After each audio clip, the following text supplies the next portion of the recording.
বিনা cream, বিনা মালাই, বিনা কাজুতে এই মালাই মেথি মাটার এতটা সুন্দর হতে পারে সেটা আমরাও বিশ্বাস করতে পারিনি।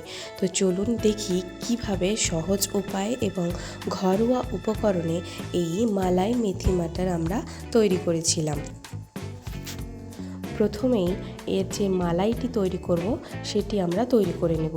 তার জন্য নিয়েছি ভেজে রাখা ছোলা, বাদাম আর তিল আর জিরে।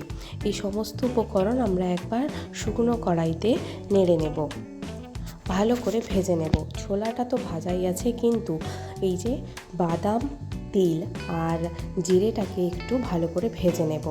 ভাজা হয়ে গেলেই এবারে একটি মিক্সিং জারে নামিয়ে দেব। ঠান্ডা হলে এর একটা গুঁড়ো করে নেব। এবারে কড়াইতে অল্প পরিমাণ তেল দিয়ে জিরে ফোড়ন দেব। জিরে ফোড়ন দেওয়ার পর কেটে রাখা পেঁয়াজ দিয়ে দেব। পেঁয়াজ আমি এখানে দুটো মিডিয়াম সাইজের নিয়েছি।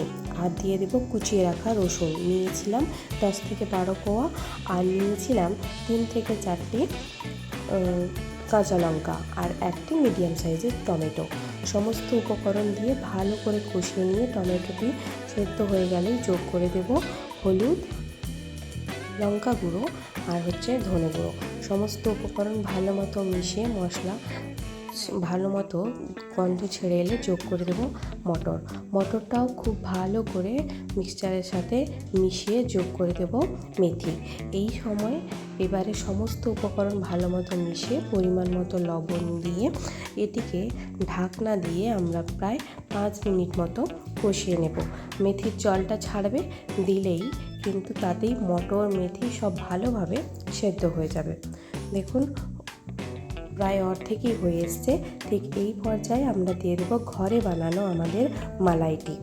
এটি দিয়ে ভালো করে সমস্ত উপকরণের সাথে আমরা মিশিয়ে নেব এবং এটিকে প্রায় মিডিয়াম ফ্লেমে আমরা 5 মিনিট মতো কষবো। এবারে দিয়ে দেবো ওই মশলা ধোয়া জলটি, একটু অল্প পরিমাণে জল দেওয়ার পর খুব ভালো করে মশলার সাথে আমরা জিনিসগুলো মিশিয়ে কিছুক্ষণ কষিয়ে নেব লো ফ্লেমে। কষানো হয়ে গেলে দিয়ে দেব আর অল্প পরিমাণ জল। এখানে আমি উষ্ণ গরম জলই ব্যবহার করেছি যাতে রান্নার প্রসেসটা বন্ধ না হয়ে যায়। এবারে লো ফ্লেমে কিছুক্ষণ ফুটিয়ে নেওয়ার পর উপর থেকে ছড়িয়ে দেব গরম মশলা ছড়িয়ে কিছুক্ষণ নাড়াচাড়া করে উপর থেকে ঘি ছড়িয়ে নামিয়ে নিলেই তৈরি হয়ে যাবে আমাদের বিনা ক্রিম, বিনা মালাই, বিনা কাজু মালাই মেথি মাটার। তো আজকের এই রেসিপিটি কেমন লাগলো জানাতে কিন্তু ভুলবেন না। আর যদি ভালো লেগে থাকে তাহলে অবশ্যই একটি লাইক আর বন্ধুদের সাথে শেয়ার করে আমাদের সাবস্ক্রাইব করে আমাদের পাশে থাকবেন। নমস্কার।